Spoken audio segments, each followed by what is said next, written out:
तुलसीदेव वै प्रियै केशवाच्युतं कृष्ण भक्ति प्रदे देवी सत्यव्रतै नम नमः वाञ्छाकल्पतरुभ्यश्च कृपा सिन्धुभ्यश्च पतितानां पावनेभ्यो वैष्णवेभ्यो नमो नमः वन्दे तं राधिकानाथं करुणामृतवर्षिणं जगत्कृपालब्धमातृन् सर्वाभीष्टसिद्धिं श्रीवासपण्डितं नौमि गौराङ्गप्रिय पार्षदं यस्य कृपालोकनपि गौराङ्गे जयतिरतिं गदाधरमहं वन्दे माधवाचार्यनन्दनं महाभावस्वरूपं श्रीचैतन्य अभिन्नरूपिणम् अद्वैत नमस्तेस्तु महाशय महात्मने यस्य सप्रसाद चैतन्य चरणे जयतिरतिं। এই মুখ্যতে একাদশী আলোচনা সবাই শ্রবণ করা হবে।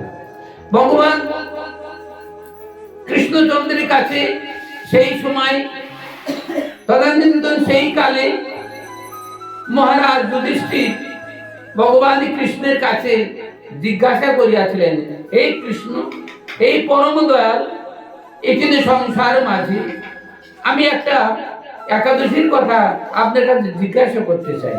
সেই একাদশীর কথা সেই ধর্মরাজ যুধিষ্ঠির কৃষ্ণের কাছে একটা জিজ্ঞাসা করছি, এখানে সংসার মাঝে একটা একাদশীর কথা। সেই একাদশী যা আমি জিজ্ঞাসা করছি, এই এটা কোন মাস? অঘ্রাণ মাস। অঘ্রাণ মাসে শুক্লা পক্ষে যে একাদশী হয়, এই একাদশীর কি নাম এবং এই একাদশী করলে পার্থিব জগৎবাসীর কি উপকার হয়ে থাকে তা কৃষ্ণ বলছেন, হে ধর্মরাজ যুধিষ্ঠির, আপনি শ্রবণ করুন। এই অঘ্রাণ মাসের শুক্লা পক্ষে যে একাদশী আছে, ওই একাদশীকে মুখ্য একাদশী বলা হয় এবং এই মুখ্য একাদশী পরম পবিত্রা, পরম ধার্মিক এবং এই মুখ্য একাদশী এই জন্য সংসার মাঝে বাজপেয়ী যজ্ঞের অধিক ফল প্রসাদ করিয়া থাকি। এই মুখ্য একাদশী যে পার্থিব জগৎবাসী কে করতে পারে, তাহলে তারা পুনর্জন্ম হয় না এবং সে অক্লাসে ভগবান চরণ প্রাপ্তি এবং বৈকুণ্ঠ লাভ হয়, তার মুখ্য লাভ হয়ে থাকে। তাহলে তার কোনো জন্ম নিতে হয় না। এত বড় এই একাদশী, একটা একাদশী এত না ফল। তা এই একাদশীর একটা কাহিনী আছে, সেই কাহিনীটা আপনি শ্রবণ করবেন। সেই সত্য যুগে অনেক দিন আগে এক মহারাজ, বৈষ্ণব মহারাজ, পরম পণ্ডিত, পরম রাজাধিরাজ বৈখানস নামে এক রাজা ছিলেন। এই বৈখানস নামে এক মহারাজ, তার একটা পুরী ছিল, সেই পুরীর নাম চম্পকপুরী। চম্পকপুরী রাজা বৈখানস, সেই বৈখানস নামে মহারাজের রাজত্ব ছিল এবং উনি ভক্ত বৎসল ছিলেন। উনি রাজ্যের প্রজাদের নিজের সন্তানের মতো লালন পালন করতেন। ওনার রাজ্য কোন রকম অভাবন্টন ছিল না। ধার্মিক রাজার ধার্মিক রাজ্য এবং প্রজাগুলো ধার্মিক, পরম ধার্মিকতার মধ্যে রাজ্য চলছে। এখন একদিন কোন না সময় দুগ্ধ ফেনুময় শয্যায় শয়ন করে আছেন মহারাজ। থাকার পরে একদিন ঘুমিয়ে স্বপ্ন দেখছেন। আমরা তো অনেক স্বপ্ন দেখি, এখন মহারাজ একদিন স্বপ্ন দেখছে। কি স্বপ্ন? স্বপ্ন দেখছে ওনার বাপ ঠাকুর দাদা, যারা পূর্বপুরুষগণ, তারা সব নরকে আছে। আর নরকে কি ছটফট করছে আর বলছে, ওরে বৈখানস, ওরে মহারাজ, বলছে তুই তা আজকে আমাদের বংশের উদ্ধার করলি না? আমি তোর পিতা, আমি আর একজন তোর ঠাকুর দাদা, আমরা সব নরক ভোগ করছি। তাই হে মহারাজ, তুই রাজা হয়ে, এই চম্পক নগরের রাজা হয়ে তোর হাতে সবই ক্ষমতা আছে, তুই পৃথিবীর রাজা হয়েছিস, কিন্তু আমাদের উদ্ধারের কর্ম তোর হাতে নাই। আমরা কতদিন নরক ভোগ করবো? এই কথা শব্দে যখন মহারাজ দেখলেন এবং নরকে যে যন্ত্রণা হয়, সেই যন্ত্রণায় কৃষ্ণবাদ হয়ে আছে, তখন উনি খুব দেখে বড় কষ্ট পেলেন। পিতার কষ্ট হলে কিন্তু সংসার মাঝে বাবার যদি কষ্ট হয়, কোনো সন্তান সহ্য করতে পারে না। মায়ের যদি কষ্ট হয়, কোনো মেয়ে সহ্য করতে পারে না, কোনো সন্তান সহ্য করতে পারে না। তাই পিতা মাতার যদি রোগ বিধি কষ্ট হয়, তার ছেলে ছটফট করতে থাকে, বলে, হাজি বাবা, এই ঠাকুর আমার বাবাকে ভালো করে দাও, আমার বাবা এত কষ্ট সহ্য করতে পারে না। যদি সুসন্তান হয় পিতা মাতার জন্য কত না চোখের জল ফেলতে থাকে। এখন ওই রাজা তখন নিজের আর ঘুম খাওয়া নাই, পাগলের মতো হয়েছে। এখন সবাই বললে, তাই তো, এ মহারাজ, আপনার এই পাগলের মতো হওয়ার কারণ কি? আপনি প্রজার দিকে আর লক্ষ্য করছেন না, নিজে আহার বিহার করছেন না, এর কারণ কি? তা উনি বলছেন ব্রাহ্মণগণকে সংবাদ দিয়ে বলে, এই ব্রাহ্মণগণ, এই মুনি ঋষিগণ, এই পণ্ডিতগণ, আপনারা সবাই আমার রাজ্যে আছেন, আপনারা সবাই আমার কাছে আসেন।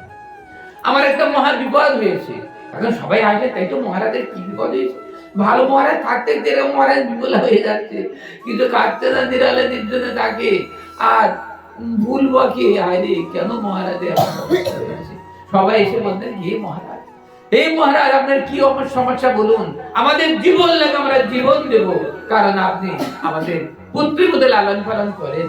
তা মহারাজ না, তোমাদের জীবনে আমার প্রয়োজন নাই, আমার একটা কথা শোনো। তা বললে কি কথা? তা বললে আমি কদিন আগে রাত্রে স্বপ্ন দেখছি, আমার পিতা বা ঠাকুরদারা সবাই নরক ভোগ করছে, আর কি কষ্ট করছে। তা তারা বলছে, ওরে ওই বৈখানস, আজকে তুই কি পারবি না আমাদের এই মহা বিপদ থেকে উদ্ধার করতে? তোর মতো সন্তান জগতে থাকতে আজকে নরক ভোগ করছি আমরা, তাহলে আমাদের কোনো পথ নাই, তুই আমাদের একটা পথ কর। যখন ওই কথা কর্ণগোচর হয়ে আছে, তখন আমি পাগল হয়ে গিয়েছি, হয় আমার পিতা ঠাকুরদারা আমার বংশধরদের উদ্ধার করতে পারবো, আর না এই জীবন আমি বিসর্জন করব। তখন পণ্ডিতগণ তখন ভাবছে, ঠিক আছে মহারাজ, আপনি চুপ করে থাকুন, আমরা একটা মন্ত্রণা করি, হঠাৎ করে কিছু করা যায় না তো, একটা দেখি বসি। এখন সমস্ত পণ্ডিতগণ এক জায়গায় বসে মন্ত্রণা করে বলছে, তাই তো এক কাজ করি, আমরা মহারাজকে নিয়ে এই গভীর অরণ্যের মধ্যে প্রবেশ করি, গভীর অরণ্যের মধ্যে প্রবেশ করব, দেখি এই অরণ্যের মধ্যে কোনো কিছু লাভ হয় কিনা, এই গভীর অরণ্যের মধ্যে কোনো কিছু লাভ হয় কিনা। তাই মহারাজকে নিয়ে ওনারা গভীর অরণ্যের মধ্যে প্রবেশ করলেন।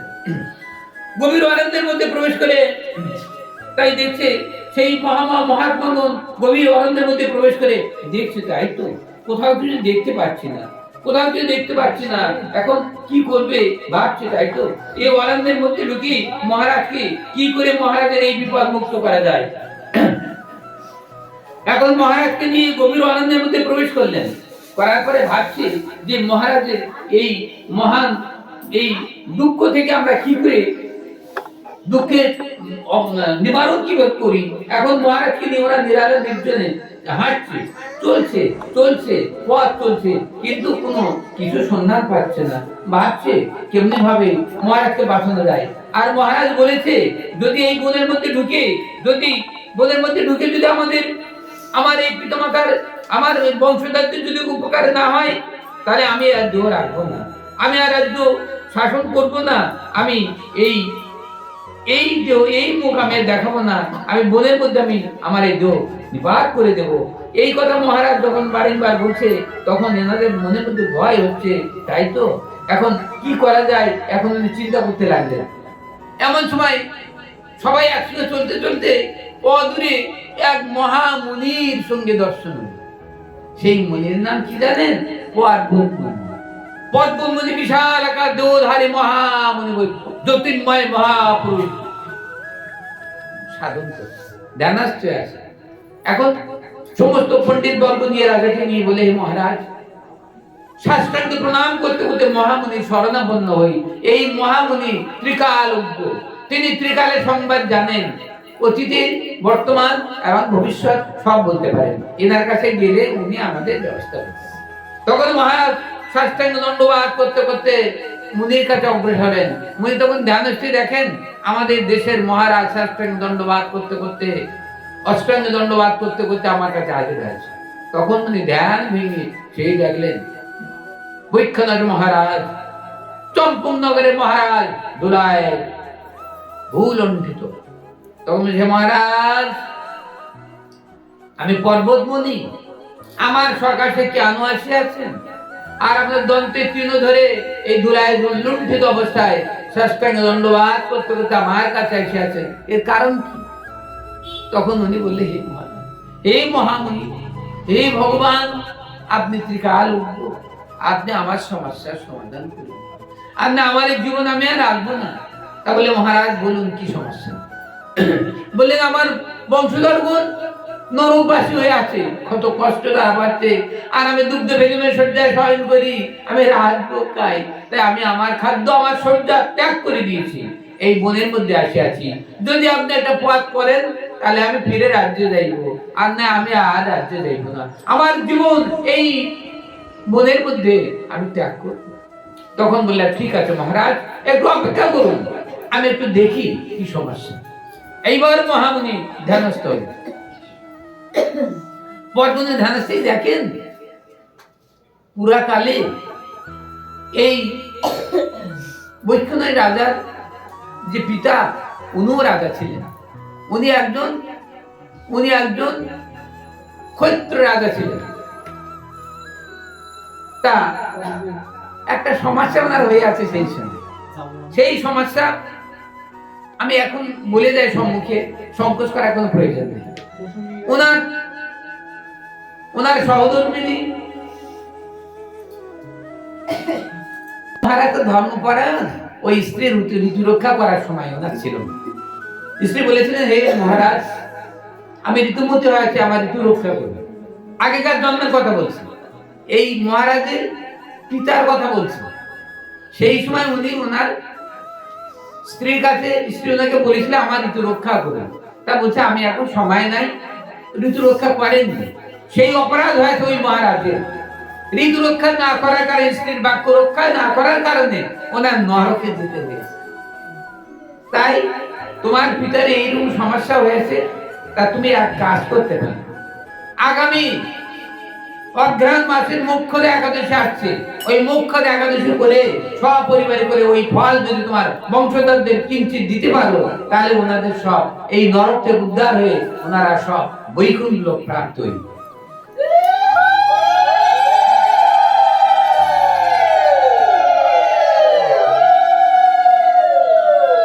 এখন বললে ঠিক আছে, আমি আমার জীবন দিয়ে আমি মুখ্য একাদশী পালন করবো। এরকম অঘ্রাণ মাসে এরকম সময় এই শুক্লা পক্ষে একাদশী আসলো, আলে সপরিবারে উনি বাড়িতে আসলেন, সপরিবারে একাদশী করলেন, করে একাদশীর ফল আগের দিন পালন করলেন। আপনারা জানেন আগামী দিনে 9:40-এর মধ্যে পালন, আমাদের এখানে এই ব্রহ্মাণ্ডে 9:40-এর মধ্যে পালন করতে হইবে। পালন 10টায় করলে কিন্তু হইবে না, আবার রাত 3টে করলে কিন্তু হইবে না, সূর্যোদয় হলে তারপরে সেখানে 9:40-এর মধ্যে পালন করতে ওনারা পালন করিয়াছিলেন। করার পরে ওনারা সব বলবন্ধীকৃত আসে বলিয়াছিলেন এই মুখ্য একাদশী আমরা তোমার এই ব্রত করিয়াছি, এই ব্রতের ফল আমার বংশধরদের আমি দান করিলাম। আমি মহারাজ আমার পিতা বা প্রপিতা এনাদের কল্যাণের জন্য আমি এই মহান একাদশীর ফল দান করিলাম। বলার সঙ্গে সঙ্গে এই একাদশীর ফল ওনার পিতামহদের পেয়ে গেলেন, আর ওনারা সব স্বর্গবাসী হয়ে কেউ বৈকুণ্ঠবাসী হয়ে গেলেন, এবং সেই বৈকুণ্ঠ থেকে পুষ্পবৃষ্টি হতে থাকলো। জয় রাধে গোবিন্দ, রাধে রাধে গোবিন্দের জয়। তাহলে আজকে আমরা সেই একাদশী করছি, তাহলে আমাদের ফল অবশ্য আমরা প্রাপ্ত।